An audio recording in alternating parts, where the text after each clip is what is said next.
अस्सलाम वालेकुम दोस्तों, क्या हाल है जी। उम्मीद करता हूँ आप सब खैर खैरियत से होंगे। ये देखें माशाल्लाह कितनी प्यारी और ख़ूबसूरत ये भेड़ बकरियाँ हैं। भेड़ बकरियों में खाली बकरियाँ ही हैं और बकरे हैं। ये देखें माशाल्लाह ये भाई हैं जो इनकी ज़ेर परस्ती हैं। खान साहब क्या हाल है? तबीयत से ठीक है? केड़ी नस्ल है? बहावल नगर से ये बकरियां भाई लेके आए हुए हैं। ठीक है, बकरियां देखें माशाल्लाह कितनी प्यारी और ख़ूबसूरत ये भेड़ बकरियां हैं।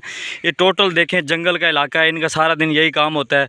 बकरियों को सुबह लेकर आते हैं और शाम को इनको चरा के वापस चले जाते हैं। ठीक है, तो ये माशाल्लाह अपने प्यारे नबी हज़रत मोहम्मद सल्लल्लाहु अलैहि वसल्लम ने भी इन बकरियों को चराया है, पाला है। ठीक है, ये बहुत तेज़ी से ग्रोथ करने वाली नस्ल है। ठीक है, राजनपुरी हो गई, बाकी लैलपुरी हो गई, ये सारे बकरियाँ माशाल्लाह देखें सबसे आला नस्ल की बकरियाँ हैं। ठीक है, और दूध के मुतल्लिक़ अगर इनकी बात की जाए तो एक टाइम का हम अगर दूध लेते हैं तो 150 रुपये फ़ी किलो फ़रोख्त होता है दूध। ठीक है, तो ये माशाल्लाह बकरियां चेक करें। इनके फ़िलहाल तो बच्चे हैं मेरे ख्याल में और कुछ ब्याने वाली हैं, तो फ़िलहाल ये अपने घर का गुजारा चलाते होंगे। तो भाई बकरियां पालने के बहुत से मुफीद फ़ायदे हैं। तो हम आपको बार बार यही सजेशन देते हैं कि आप बार बार बकरियां पालें। ठीक है, बकरियां पालने के बहुत से मुफीद फ़ायदे हैं। जानवर पालने के नुकसान तो हैं ही नहीं। ठीक है, ये देखें इन्होंने कोई घास वगैरह नहीं अपना बीजा हुआ। ठीक है, काश्त नहीं की हुई अपने घास की। सारा दिन बस इनका यही काम है, सुबह सवेरे इनको घर से लेकर निकल आते हैं और शाम को ये वापस चले जाते हैं। ये अब इस वक्त ये देखें आपको ये कैमरा दिखा रहा है, खाले कुबरी जैसे घास वगैरह हो रहा है। ठीक है, और ये किक्कर की लूंग वगैरह खा रहे हैं। ऐसे ही ये अपना पेट पूट पाल के अपना गुजारा करते हैं। ठीक है, ये देखें माशाल्लाह एक से एक खूबसूरत और प्यारे बकरे और बकरियां हैं। ठीक है, जितने भी ये इस वक्त बकरे या बकरियां हैं तो तेज़ी से ग्रोथ करने वाली नस्ल है, तेज़ी से ग्रोथ करने वाली। खान जी क्या हाल है? तबीयत से ठीक है?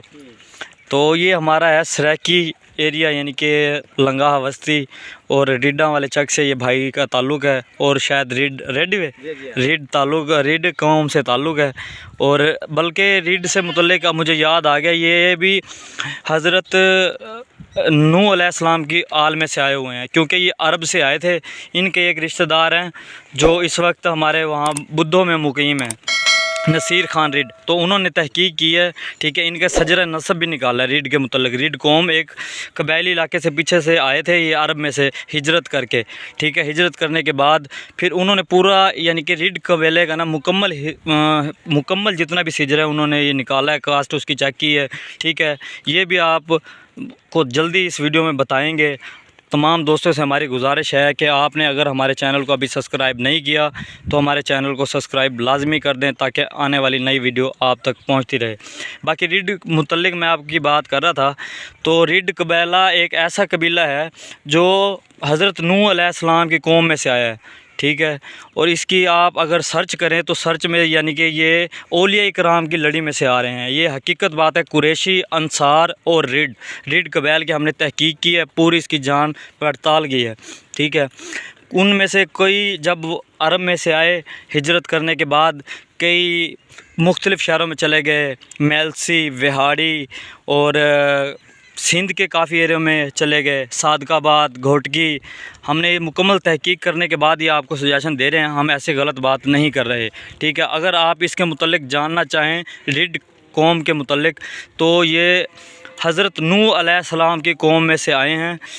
तो अगर आप मैं बार बार आपसे यही बात दरख्वास्त कर रहा हूँ, अगर उसके मुतल्लिक़ भी आपने ये वीडियो देखनी हो, रीड कबील के मुतल्लिक़, अंसार कबील के मुतल्लिक़ और अल कुरैश यानी कि कुरैशियों के मुतल्लिक़, ये तीनों एक ही लड़ी के ख़ानदान में से हैं, हज़रत नूह अलैहिस्सलाम की कौम में से हैं रीड कबील। Thank you so much. मैं आपका मेज़बान उमर फ़ारूक और मेरे यूट्यूब चैनल का नाम है high animal vlog channel. Okay, अपने फ़ारूक भाई को दीजिए इजाज़त, बाय।